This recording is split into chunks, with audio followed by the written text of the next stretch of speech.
안녕하세요. 책 읽는 문학관 여운입니다.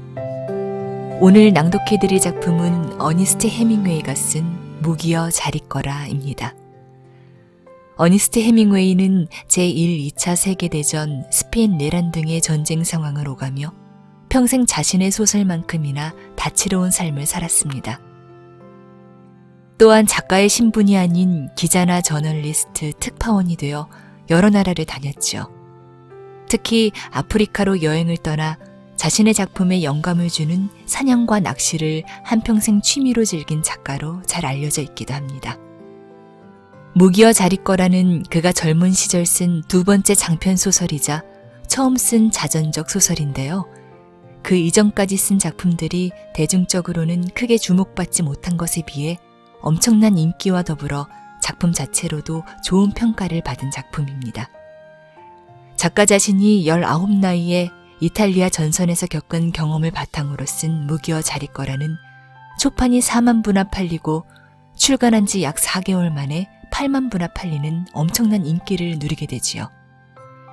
그리고 자전적 경험에서 생생하게 전해지는 전쟁터에 대한 구체적인 묘사와 사실적이면서도 감정이 배제된 건조한 문체는 예술적으로도 높은 평가를 받았습니다.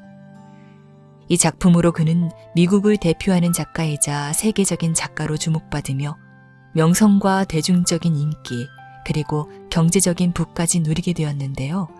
그의 여러 작품을 보면서 경험이야말로 훌륭한 영감이자 신앙이라고 평가할 수 있게 된 것에는 그가 30에 쓴 이 작품이 인정받고 주목받은 게 그 시작이 되었다고 해도 과언이 아닐 것입니다.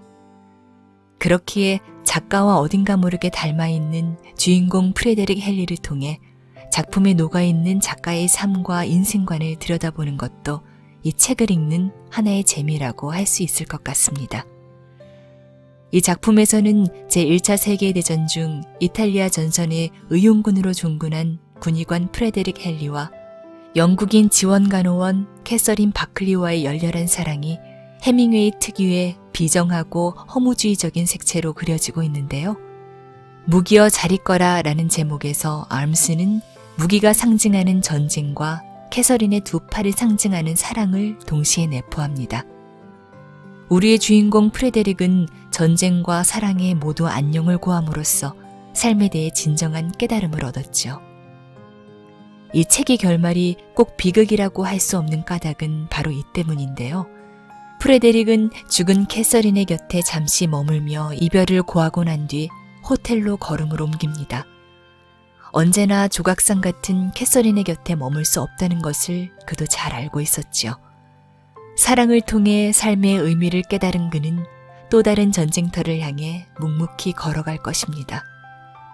삶과 죽음, 그리고 사랑에 대해 물음을 던지는 작품 무기여 잘 있거라. 그 작품 속으로 잠시 들어가 보시죠. 구독과 좋아요는 사랑입니다.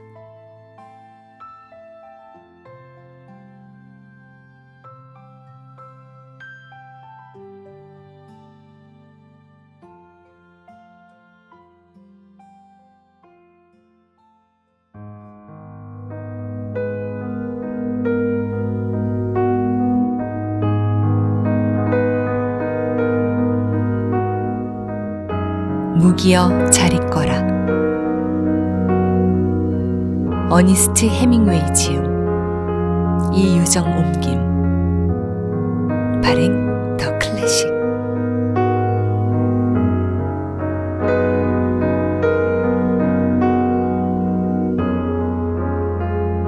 제1부 1. 그의 늦여름 우리는 강과 들판을 사이에 두고 산들이 보이는 어느 마을의 민가에 머물고 있었다. 강바닥에는 햇살에 그을린 자갈과 바위가 하얗게 빛나고 있었고 맑고 푸른 강물은 물길을 따라 빠르게 흐르고 있었다. 군인들이 집 앞을 지나가면 흙먼지가 일어나 나뭇잎과 나무 몸통을 뽀얗게 뒤덮었다. 그에는 나뭇잎들도 일찍 졌다. 길을 따라 행군하는 군인들이 일으킨 먼지바람에 흔들려 나뭇잎들이 떨어져 내렸다. 그들이 지나간 길에는 휑하게 떨어진 나뭇잎들만 굴러다녔다. 들판에는 농작물들이 넘쳐났다. 과수원에는 과일나무들이 무성했지만 들판 뒤로 펼쳐진 산은 나무 한 그루 없이 텅 비어 있었다. 산은 전쟁터였고 밤이 되면 대포에서 내뿜는 불꽃으로 반짝였다. 어둠 속에서 보면 그것이 마치 여름철 번개 같았지만 밤기온은 서늘했고 폭풍의 기미도 보이지 않았다. 가끔 어둠 속에서 군인들이 창문 아래를 행군하고 대포가 트랙터에 실려가며 덜컥거리는 소리를 들을 수 있었다. 밤에는 움직임이 더욱 분주했다. 노새들은 안장 양쪽에 탄약 상자를 이고 회색 빛깔의 트럭들은 군인들을 싣고 지나다녔고 짐을 가득 싣고 캔버스 천을 덮은 트럭들도 느릿한 속도로 움직였다. 낮에는 트랙터에 커다란 대포를 실어 나르기도 했는데 긴 총구와 몸통은 잎이 무성한 초록가지와 덩굴로 덮여 있었다. 북쪽으로는 계곡 너머로 밤나무 숲이 보이고 그 뒤로는 강 이쪽으로 산이 또 하나 있었다. 그 산을 차지하기 위해 전투가 벌어졌지만 결과는 성공적이지 못했다. 가을이 되어 우기가 시작되면서 밤나무 잎들이 모두 떨어져 가지들은 앙상했고 나무 몸통은 비에 젖어 시커멓게 변했다. 포도밭의 나무들은 잎이 모두 떨어진 채 덩굴만 나동그라져 있었고 이 지방 일대가 가을과 함께 축축이 죽어가고 있었다. 강에는 안개가 끼어 있었고 산 위에는 구름이 떠 있었다. 트럭들이 지나가며 진흙을 튀기는 바람에 외투를 입은 군인들은 진흙을 뒤집어 쓰고 비에 젖었다. 그들이 가진 소총 역시 축축하긴 마찬가지였다. 군인마다 외투 속 벨트 앞쪽에 2개의 가죽 탄약 케이스를 차고 있었는데 그곳에는 가늘고 긴 6.5mm 구경 탄약이 가득 들어 있었다. 묵직한 회색 가죽 탄약 케이스가 외투 위로 불룩 튀어나와 있어서 길에서 행군하는 모습을 보면 다들 6개월 된 임신부들 같았다. 아주 빠른 속도로 달리는 회색 소형차들도 몇 대 지나갔는데 보통 운전병 옆에 장교 한 명이 앉아 있었고 뒷좌석에는 장교 몇이 더 타고 있었다. 그 차들은 트럭보다도 더 심하게 진흙을 튀기며 지나가곤 했다. 만약 그런 차들 중에 한 대가 뒷좌석에 앉은 2 장군 사이에 끼어 얼굴은 보이지도 않고 모자 끝부분과 좁은 등만 보이는 장교 하나를 태우고 유난히 빨리 달린다면 그건 왕이 타고 있는 게 틀림없었다. 그 왕은 자신이 살고 있는 우디네에서 이렇게 차를 타고 거의 매일같이 나와 전세를 살폈지만 상황은 영 좋지 않았다. 겨울이 시작되자 비가 끊임없이 쏟아졌고 그 비는 콜레라를 몰고 왔다. 하지만 곧 조치가 내려져 군대 내에서는 총 7,000명의 사망자만이 발생했다.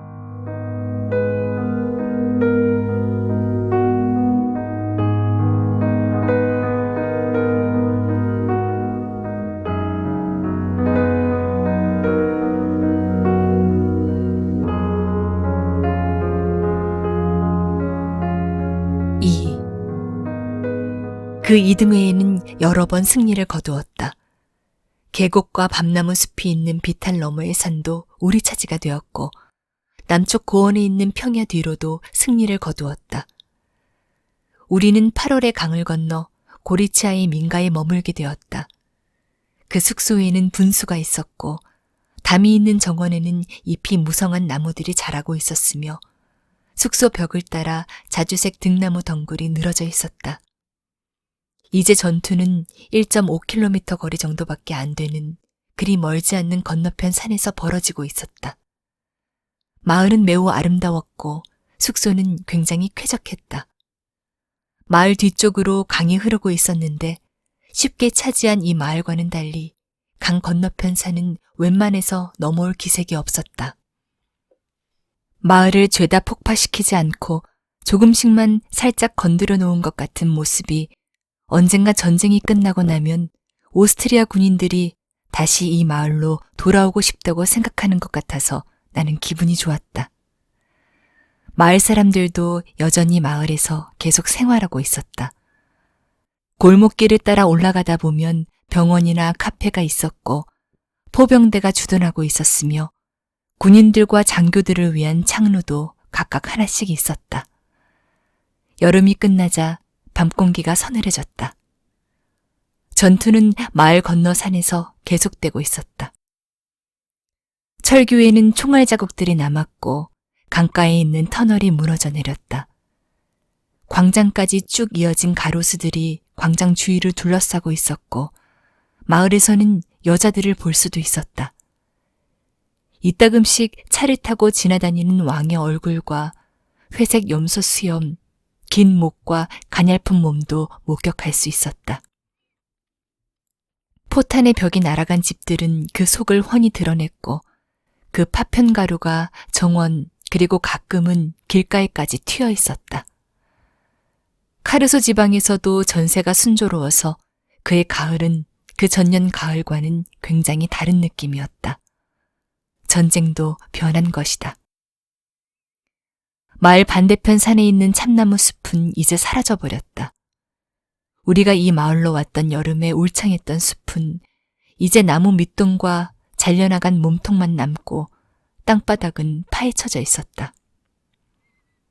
가을이 끝나갈 무렵의 어느 날 참나무 숲이 있던 곳에 가보니 산 위로 구름이 재빠르게 몰려오고 있었다. 태양이 노란빛으로 칙칙하게 변하더니 이윽고 잿빛이 되었다. 구름이 산 아래까지 내려와 우리를 둘러싸더니 금방 눈이 되어 내리기 시작했다. 가로질러 내리는 눈이 텅 빈 땅을 덮었다. 나무 밑동도 하얗게 솟아올랐고 대포 위에도 눈이 쌓였다. 참호 뒤에 마련된 변소로 가는 길도 하얗게 변했다. 그 뒤 나는 마을로 내려와 장교 전용 창로에서 동료와 함께 아스티 와인 한 병을 나누어 마시며 눈 내리는 것을 창밖으로 내다보고 있었다. 조용히 무섭게 쏟아지는 눈을 보고 있자니 올해는 이것으로 끝이라는 생각이 들었다. 강 상류와 강 건너편 산들은 아직 하나도 점령하지 못하고 있었다. 그 산들을 차지하기 위한 전쟁은 내년으로 미룰 수밖에 없었다. 함께 마시던 동료가 쌓인 눈 속에서 조심조심 걷고 있는 신부를 보고는 창을 두드렸다. 고개를 들어 우리를 발견한 신부가 미소를 지었다. 동료가 들어오라고 손짓을 했지만 신부는 고개를 젓고는 가던 길을 계속 갔다. 그날 밤 숙소 식당에서는 스파게티 만찬이 열렸다. 모두들 재빠르게 움직이며 식사에 집중했다. 포크로 스파게티 면을 높게 들어 올려 엉킨 면을 다 떨어뜨린 후에 다시 입으로 가져가는 사람이 있는가 하면 쉬지 않고 포크질을 하며 면발을 집어삼키는 사람도 있었다. 우리는 엮은 건초에 쌓여있는 4리터짜리 병 와인도 곁들였다. 금속 와인 병꽂이에 흔들거리는 와인 병목을 집게 손가락으로 숙이면 쌉쌀하고 향긋한 붉은 빛깔의 와인이 잔 속으로 흘러나왔다. 만찬 후에는 대위의 신부 괴롭히기가 시작되었다. 신부는 나이가 어리고 부끄러움을 많이 탔다. 우리들처럼 제복을 입고 있었지만 그의 회색 제복 상의의 왼쪽 가슴 주머니에는 벨벳 옷감으로 만든 암적색 십자 의장이 달려 있었다. 별 도움이 안 되는 일이었지만 대위는 내가 한마디도 놓치지 않도록 한답시고 영어를 섞은 엉터리 이탈리아어를 구사했다. 교황은 전쟁에서 오스트리아가 이기길 바라고 있어. 그는 프란츠 요제프 황제를 매우 아끼거든. 돈줄이니까. 그래서 내가 무신론자인 거야. 소령이 말했다. 흑돼지란 책을 읽어보셨습니까? 제가 한 권 갖다 드리죠. 그 책 때문에 제 신앙이 흔들렸다니까요. 중이가 물었다. 그 책은 정말 부도덕하고 불쾌합니다. 설마 그런 책을 좋아하시진 않으시겠죠? 신부가 말했다. 아주 유용한 책이죠. 그 책을 읽어보면 신부들에 대해 잘 알 수 있지. 자네 마음에 꼭 들 거야. 중이가 내게 말했다. 내가 신부에게 미소를 짓자 그도 촛불 불빛 너머로 내게 미소를 건넸다. 절대 읽으시면 안 됩니다. 신부가 말했다. 내가 구해다 주겠네. 중이가 말했다. 생각이 있는 사람이라면 신앙 따위는 안 갔지. 난 프리메이슨도 안 믿네. 소령이 말했다. 난 프리메이슨은 믿어요. 권위 있는 단체죠. 중이가 말했다. 누군가가 식당 안으로 들어올 때 잠시 열린 문 사이로 눈이 내리는 것이 보였다. 이제 눈 오는 계절이니 앞으로 공격은 더 없을 것 같네요. 내가 말했다. 물론이지. 자네는 이제 휴가 좀 가게나. 로마나 나폴리, 시칠리아 등으로 말이야. 소령이 대답했다. 아말피에는 꼭 가봐. 거기 사는 내 가족에게 편지를 해두겠네. 자네를 아들처럼 반겨줄 거야. 중이가 말했다. 발레르모에 가봐야지. 카프리가 좋지. 아브루치를 구경하며 카프라코타에 있는 제 가족들에게 가는 건 어때요? 신부가 말했다. 아브루치라고요? 거긴 여기보다도 눈이 더 많이 와요. 그런 시골에 뭐하러 갑니까? 문명의 중심지를 가봐야죠. 저 친구는 예쁜 여자들을 만나봐야 해요. 나폴리에 내가 아는 곳이 좀 있네. 아름답고 젊은 여자들과 그 엄마들까지 만날 수 있지.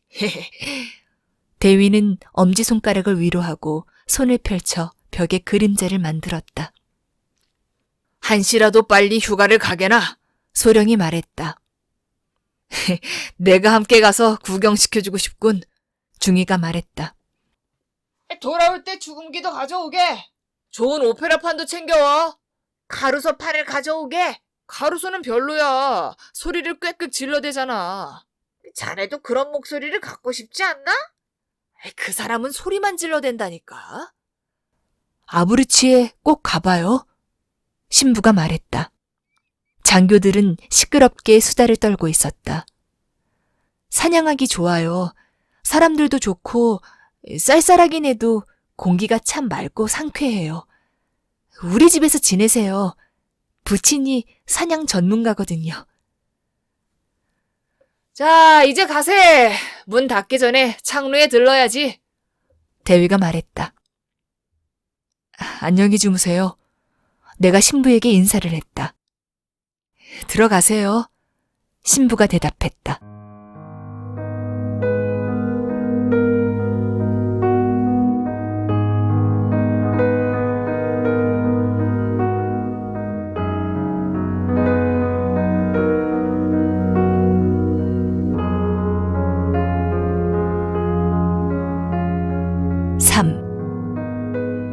내가 전선에 다시 돌아왔을 때도 우리 부대는 아직 그 마을에 머물고 있었다. 마을 일대에는 전보다 대포가 더 늘어 있었고 어느새 봄이 찾아왔다. 들판은 초록으로 물들고 등나무 덩굴과 가로수에서는 새싹이 돋아나고 있었다. 바다에서는 산들바람이 불어왔다. 언덕이 있는 마을과 언덕 위 분지 위에 자리한 고성, 그리고 그 너머 민둥산에도 듬성듬성 초록빛이 보였다. 마을 안에도 대포가 더 늘고 병원도 몇 개가 더 생겼다. 거리에는 영국인 남자들이 지나다녔고 가끔씩 영국인 여자들도 눈에 띄었다. 폭탄을 맞은 집도 몇 개 더 늘어났다. 마을은 봄날답게 따뜻했고 가로수길을 걷다 보니 담벼락을 내리쬐는 햇살 덕분에 몸이 따뜻해졌다. 동료들은 여전히 같은 숙소에 묵고 있었고 모습도 내가 떠나던 날 그대로였다. 숙소 문은 열려 있었다. 병사 한 명이 햇살을 받으며 야외 벤치에 앉아 있었고 옆문에는 구급차 한 대가 대기하고 있었다. 안으로 들어가니 대리석과 병원 냄새가 났다. 그때는 겨울이었고 지금은 봄이라는 것만 제외하면 모든 것이 그대로였다. 큰 방 안을 들여다보니 소령이 책상에 앉아 있었다. 열린 창문으로 햇살이 쏟아지고 있었다. 소령은 내가 들어오는 것을 알아차리지 못했다.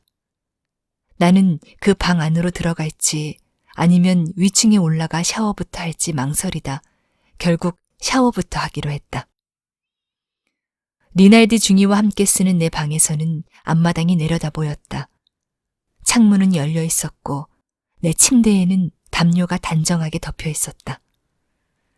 직사각형 철통 안에 든 방독면과 철모 등의 내 물건이 벽에 걸려 있었다. 침대 발치에는 큰 트렁크가 있었고 그 위에는 번쩍이게 닦아둔 겨울용 가죽 군화가 놓여 있었다. 푸른빛의 팔각형 총신과 뺨에 꼭 맞게 만든 멋들어진 진밤색 개머리판이 달린 내 오스트리아 저격소총은 리날디 중이와 내 침대 사이 위에 길게 걸려 있었다. 그 총과 세트였던 망원 렌즈는 트렁크 안에 보관해 두었던 것이 떠올랐다. 리날디 중이가 자신의 침대에서 자고 있었다. 내가 방에 들어가는 인기척에 그가 잠에서 깨어났다. 차오. 잘 쉬다 왔나? 리날디가 인사를 했다. 엄청.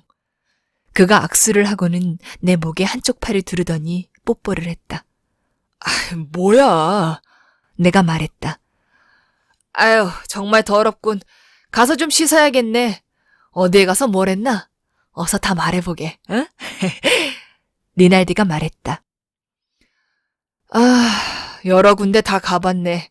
밀라노, 플로렌스, 로마, 나폴리, 빌라 산조바니, 메시나, 타우름이나 무슨 로봇처럼 말을 하는군. 그래, 멋진 경험을 했나? 물론. 어디서? 밀라노, 피렌체, 로마, 나폴리, 또 됐네. 어디가 가장 좋았는지 솔직히 말해보게. 밀라노가 가장 좋았네. 거기가 처음 간 곳이니까 그렇겠지. 여자는 어디서 만났나? 코박 카페에서? 응? 어디로 갔나? 느낌은 어땠어? 어서 다 말해보게. 밤을 함께 보냈나? 응? 그랬지. 그 정도는 아무것도 아니야. 이젠 여기에도 예쁜 여자들이 많아. 전쟁터에는 처음인 여자들 말이야. 그거 굉장하군. 내 말을 안 믿는 건가? 오늘 오후에 내가 보여주지. 마을에 예쁜 영국 여자들이 많아. 난 지금 바클리 양에게 빠져있네. 그녀를 만날 때 자네도 같이 가세. 그녀와 결혼할지도 모르겠어. 난 씻은 후 상부에 보고부터 해야겠어. 그동안 별일 없었나? 자네가 떠난 후로 우리에게 남은 건 동상, 동창, 황달, 임질, 자해상, 폐렴, 하감뿐이네. 바위 파편에 상처를 입은 사람이 매주 생겼어. 정말로 다친 사람은 소수였지. 다음 주면 다시 전쟁이 시작될 거야. 아마도. 다들 그렇게 말하고 있다네. 자넨 내가 바클리 양과 결혼하는 게 올바른 선택이라고 생각하나? 물론 전쟁이 끝난 후에 말이야. 물론이지. 나는 대답을 하며 세면대에 물을 가득 부었다. 오늘 밤 휴가 동안 있었던 모든 일을 털어놓게. 난 다시 잠자러 가야겠네. 바클리 양을 만나려면 맑은 정신과 단정한 용모를 갖춰야 하니까. 리날디가 말했다. 나는 재킷과 셔츠를 벗고 찬물로 몸을 씻었다. 목욕 수건으로 몸을 문지르며 우리 방을 한번 둘러보고는 창밖을 내려다보았다. 리날디는 눈을 감고 침대 위에 누워 있었다. 아말피 출신인 그는 훤칠했고 나이도 나와 비슷했다. 그는 군의관이라는 자신의 직업에 자부심을 갖고 있었다. 우리는 좋은 친구였다. 내가 리날디를 쳐다보고 있는데 그가 눈을 떴다. 돈 좀 있나? 그래. 50리라만 빌려주게. 나는 손을 닫고 벽에 걸린 재킷에서 지갑을 꺼냈다. 리날디는 돈을 받아 침대에 누운 채로 지폐를 접어 자신의 바지 주머니에 집어넣었다. 그가 미소를 지으며 말했다. 바클리 양에게 내가 충분한 재산을 가지고 있다는 것을 각인시켜야 하거든. 자네는 내 훌륭한 벗이자 재정 후원자야. 어? 망할 녀석. 내가 대답했다. 그날 밤 나는 식당에서 신부 옆에 앉았다. 신부는 내가 아브루치에 가지 않은 것에 대해 크게 실망해 갑자기 마음이 상한 듯했다. 부친에게 내가 간다는 편지를 썼고 그의 가족들이 나를 맞을 준비까지 했다고 했다. 나 역시 그만큼 속이 상했고 내가 왜 아브루치에 가지 않았는지 스스로도 이해가 되지 않았다. 나 역시 꼭 아브루치에 가고 싶었지만 어쩌다 보니 일이 그렇게 되었다고 설명을 했다. 마침내 그도 내 마음을 이해해 주었고 모든 것이 잘 풀리는 듯했다. 나는 와인을 많이 마셨고 그 다음에는 커피와 스트레가 술까지 들이켰다. 나는 술 기운에 취해 우리가 왜 원하는 것을 절대로 실천에 옮기지 않는지에 대해 떠들기 시작했다. 다른 장교들이 입씨름을 하는 와중에 나는 신부와 계속 이야기를 나누었다. 나는 아브루치를 가고 싶었다. 하지만 길이 꽁꽁 얼어 쇠처럼 단단해진 곳은 한 군데도 들리지 않았다.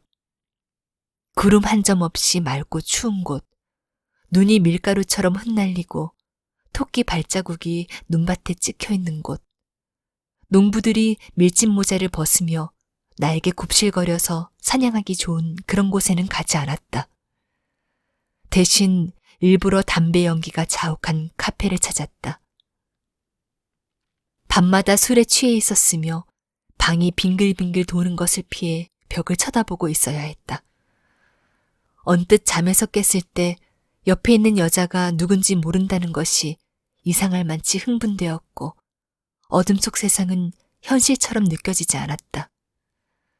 그것이 너무 좋아서 스스로에게 이것이 최선이라고 되뇌며 밤마다 모든 것을 잊은 채 그 일과를 반복했다. 그러다가 어느 때는 갑자기 정신이 들어 새벽에 눈을 뜨면 지난밤의 황홀경은 다 사라진 채 모든 것이 선명하고 날카롭게 다가왔다. 화대 때문에 여자와 시비가 붙기도 했다. 가끔은 화기애애한 분위기로 점심까지 시간을 보내기도 했고 가끔은 분위기가 안 좋아져 밖으로 뛰쳐나오기도 했다. 하지만 밤이 되면 언제나 전날과 똑같은 모습으로 되돌아갔다. 나는 신부에게 내가 밤마다 어떤 생활을 했는지, 밤과 낮은 어떻게 달랐는지 알려주고 싶었다. 쾌청한 날씨가 아닌 이상 낮보다 밤이 더 나았다는 말도 하고 싶었지만 제대로 설명할 수는 없었다. 그것은 지금도 마찬가지이다. 하지만 나와 같은 경험을 한 사람이라면 내 말을 이해할 수 있을 것이다. 신부는 그런 경험을 한 적은 없었지만 진심으로 아브루치에 가고 싶었으나 가지 못한 내 마음을 이해해 주었다. 그와 나는 다른 점이 많았지만 여전히 친구였고 취향도 많이 비슷했다. 그는 항상 내가 모르는 것을 알고 있었고 알았지만 잊어버린 것도 일깨워 주었다. 그때는 몰랐지만 나중에야 그 사실을 깨달았다. 한쪽에서는 식사를 마치고 논쟁을 벌이고 있었다. 우리가 대화를 마치자 대위가 소리쳤다. 신부님은 슬프다네. 여자가 없어서 슬프다네. 난 행복합니다. 신부가 대답했다. 신부님은 슬프다니까요. 신부님은 오스트리아가 전쟁에서 이기길 원하니까요. 대위가 말했다. 다른 장교들은 듣고만 있었다. 신부는 고개를 저었다. 그렇지 않아요. 신부가 말했다. 신부님은 우리가 공격하는 걸 절대로 원하지 않아요. 우리가 공격하는 게 싫죠? 아닙니다. 전쟁이 난 이상 공격을 해야겠죠. 반드시 공격해야죠. 반드시요. 신부가 고개를 끄덕였다. 신부님을 내버려 두게 알아서 아실 테니. 소령이 말했다. 어차피 신부님이 할 수 있는 건 없어요. 대위가 대답했다. 우리는 모두 일어나 식당을 빠져나갔다.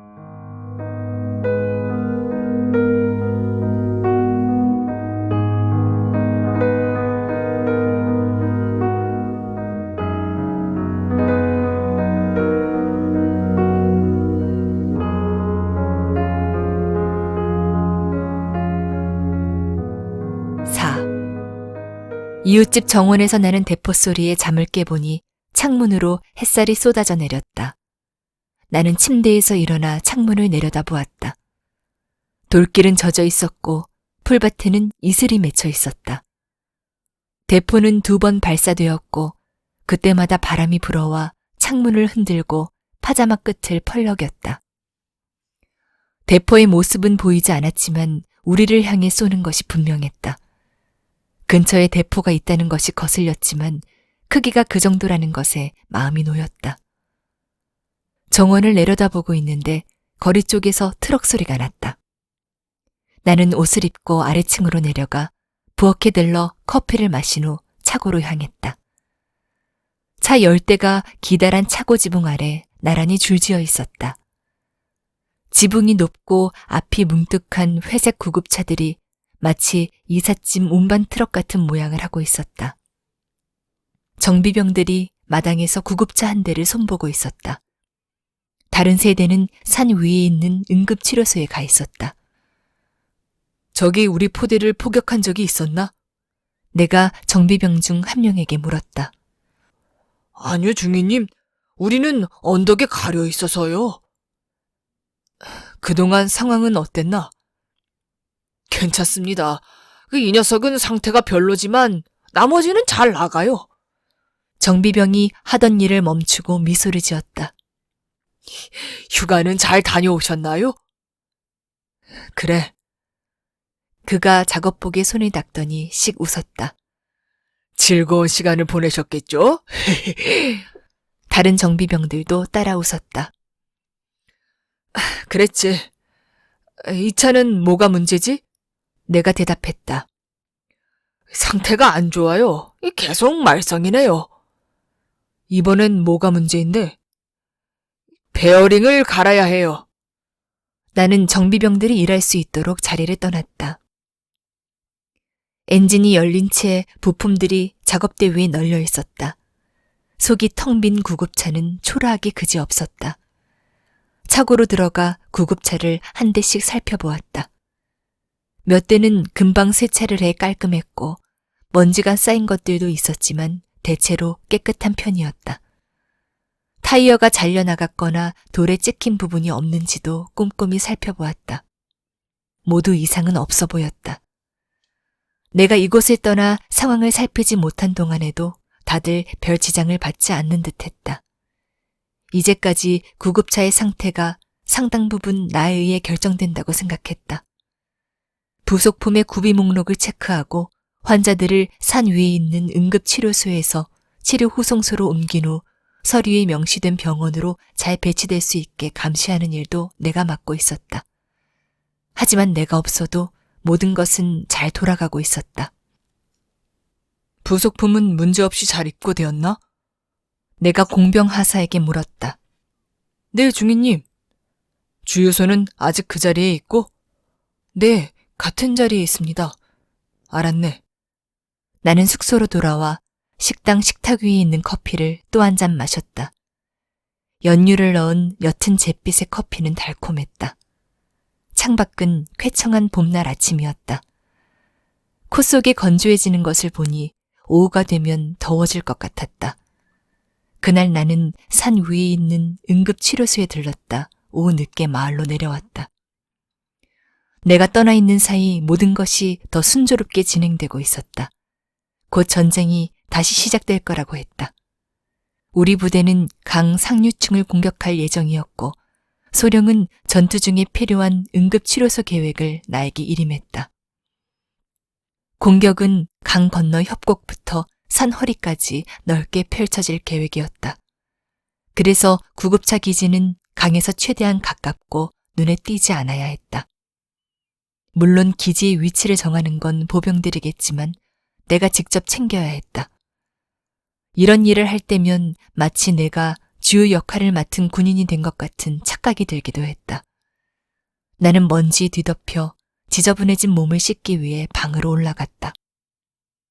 리날디가 침대에 앉아 휴고 영문법을 읽고 있었다. 옷을 말끔히 차려입고 검은 부츠를 신은 그의 머리에서는 윤기가 흘렀다. 딱 맞춰 오는군. 나와 함께 바클리 양을 만나러 가세. 나를 반기며 리날디가 말했다. 실례. 싫기는 같이 가서 나에 대한 좋은 인상을 심어줘야 해. 알았어. 다시 있을 때까지 기다리게. 씻고 그냥 따라오면 돼. 몸을 씻고 머리를 빗은 후 우리는 나갈 준비를 했다. 잠깐만, 우리 한잔 하고 가세. 리날디가 말했다. 리날디가 자신의 트렁크를 열더니 술 한 병을 꺼냈다.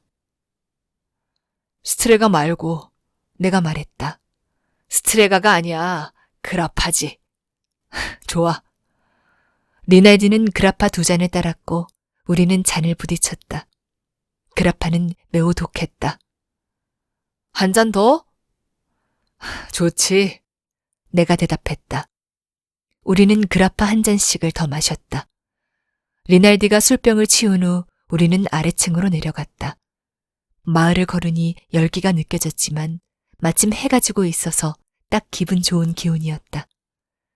영국군의 병원은 전쟁 전에 독일인들이 지은 커다란 다층 빌라였다. 바클리 양은 다른 간호사 한 명과 함께 정원에 있었다. 우리는 나무 사이로 하얀 간호사복을 보고 그녀들에게 다가갔다. 리날디가 손을 깍듯이 올려 경례를 했다. 나는 리날디보다는 가벼운 경례를 건넸다. 안녕하세요. 당신은 이탈리아 사람이 아니군요. 바클리 양이 내게 인사했다. 네, 그렇습니다. 리날디는 바클리 양 옆에 있는 간호사와 웃음을 터뜨리며 이야기를 나누고 있었다. 그거 정말 이상하군요. 남의 나라에서 군인을 하시다니요. 사실 군인이라기보다는 구급차 담당이죠. 그래도요. 왜 여기로 오셨나요? 글쎄요. 가끔 사람들은 이유도 모른 채 어떤 행동을 할 때가 있죠. 내가 말했다. 그런가요? 전 항상 모든 일에 이유가 있다고 배웠는데요. 그거 참 대단하네요. 우리 계속 이런 식으로 대화를 해야 하나요? 아닙니다. 내가 대답했다. 다행이군요. 그렇죠? 이 막대는 무엇인가요? 내가 물었다. 바클리 양은 키가 꽤 컸다. 그녀는 내가 상상 속에서 그리던 간호사복을 입고 있었고 금발에 까무잡잡한 피부와 회색 눈동자를 갖고 있었다. 매우 아름다운 용모였다. 바클리 양은 손잡이가 가죽으로 쌓인 장난감 채찍 같은 가는 등나무 지팡이를 들고 있었다. 작년에 세상을 떠난 제 연인의 것이에요. 정말 유감이군요. 굉장히 다정한 사람이었죠. 저와 결혼하려고 했었는데 소음 전투에서 사망했어요. 끔찍한 광경이었죠. 그때 거기 계셨나요? 아니요. 저도 소문만 들었어요. 여기서는 그런 식의 전투는 안 일어나더군요. 그 사람 어머니가 이 지팡이를 보내줬어요. 부대에서 그 사람 유품을 받았다면서요. 약혼한 지는 오래되었나요? 8년이요. 어려서부터 알던 사이죠. 결혼은 왜 안 했어요? 글쎄요. 내가 어리석었죠. 그냥 그 사람과 결혼했어야 했는데 행여나 피해라도 될까봐. 그랬군요. 사랑에 빠져본 적 있나요? 아니요, 아직은요. 내가 대답했다. 우리는 벤치에 앉았다. 나는 바클리 양을 바라보았다. 머릿결이 정말 좋군요. 내가 말했다. 마음에 들어요? 무척요. 그 사람이 죽었을 때 다 잘라버리려고 했었어요. 그럼 안 되죠. 그 일을 위해 뭔가를 하고 싶었거든요. 내가 다른 일을 다 제쳐뒀더라면 그 사람을 행복하게 해줄 수 있었을 거예요. 내가 좀 더 생각이 깊었더라면요. 결혼이든 뭐든 했어야 했어요. 지금에서야 그걸 깨달았죠. 하지만 그때 그는 전쟁터로 가길 원했고, 난 뭘 몰랐어요. 나는 아무 말도 하지 않았다. 그때는 아무것도 몰랐었어요. 그이와 결혼하는 게 더 안 좋은 거라고 생각했었죠. 그 사람에게 부담이 될 거라고 생각했어요. 결국 그 사람은 전사했고, 그렇게 그냥 끝이 나버렸네요. 난 잘 모르겠군요. 아니요, 내 말이 맞아요. 다 끝나버렸어요. 그녀가 말했다. 우리는 리날디가 다른 간호사와 대화하는 것을 바라보았다. 저 아가씨 이름은 뭐죠? 퍼거슨이요. 헬렌 퍼거슨. 당신 친구는 의사죠? 네, 실력이 굉장해요. 그거 참 잘 됐네요. 실력 좋은 사람은 전선 가까이 오려고 하지 않거든요. 이 정도면 전선과 가까운 거죠? 꽤 가까운 편이죠. 전선이라고 하기엔 허술해 보이는데 풍경은 참 아름다워요. 부대에서는 공격을 할 거라고 하던가요? 네. 그렇다면 우리도 곧 할 일이 생기겠네요. 지금은 환자가 하나도 없어요. 간호사 일은 언제부터 했어요? 1915년 말부터요. 그 일을 따라 함께 일을 시작했죠. 난 종종 내가 일하는 병원으로 그이가 후송되어 올 거란 어리석은 생각을 하곤 했어요. 칼 같은 것에 찔려서 머리에는 붕대를 감고 말이죠. 아니면 어깨에 총을 맞거나요. 사진 속에서나 볼 법한 그런 장면 말이에요. 이곳이 사진 속 풍경처럼 아름답긴 하죠. 내가 대답했다. 맞아요. 사람들은 솜강의 참상을 잘 모르는 것 같아요. 그걸 안다면 전투가 계속되진 않을 텐데. 그이는 칼에 찔리지 않았어요. 대신 온몸이 통째로 날아갔죠. 나는 아무 말도 하지 않았다. 전쟁이 계속될까요? 아니요. 어떻게 하면 전쟁이 끝날까요? 누군가가 100개를 들면요. 우리 쪽이 먼저 100개를 들 거예요. 프랑스에서요. 솜강에서와 같은 전투를 계속하다가는 패배하지 않을 수 없을 테니까요. 이곳에선 패배하지 않을 겁니다. 내가 말했다. 그래요? 네, 지난해 여름에 잘 싸웠거든요. 그래도 모르죠. 누가 항복할지는 두고 보면 알 거예요. 독일이 할지도 모르죠. 아니요, 독일은 절대로 안 할 거예요.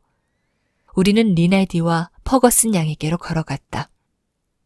이탈리아 생활이 마음에 들어요? 리날디가 퍼거슨 양에게 영어로 물었다. 네, 참 좋아요. 무슨 말이에요? 리날디가 고개를 저었다. 아바스탄자 베네, 꽤 좋아한데. 내가 통역을 했다. 리날디가 또 고개를 저었다. 아직 뭘 잘 모르네. 아가씨는 영국을 좋아해요? 별로요. 난 스코틀랜드 사람이거든요. 리날디가 멍한 표정으로 나를 쳐다보았다. 버거슨 양은 스코틀랜드 출신이야. 그래서 영국보다 스코틀랜드를 더 좋아해. 내가 이탈리아어로 말했다. 스코틀랜드가 영국 아니야? 나는 리날디의 말을 퍼거슨 양에게 통역했다. 파 앙코르. 아직 그렇지 않다. 버거슨 양이 대답했다. 아니라고요? 절대요. 우리는 영국인들을 싫어해요. 영국인이 싫다고요? 그럼 바클리 양도 싫어요? 그거랑은 다르죠. 그렇게 말을 있는 그대로 해석하면 안 돼요. 얼마 동안 더 시간을 보낸 후 우리는 인사를 하고 자리를 떠났다. 숙소로 돌아오는 길에 리날디가 말했다. 바클리 양은 나보다 자네를 더 좋아하는 것 같네. 눈에 딱 보여. 하지만 아다마 스코틀랜드 양도 정말 상냥하더군. 맞아. 내가 대답했다. 나는 그녀에게는 별 관심을 갖지 않았다. 버거슨 양이 마음에 드나? 아니, 리날디가 대답했다.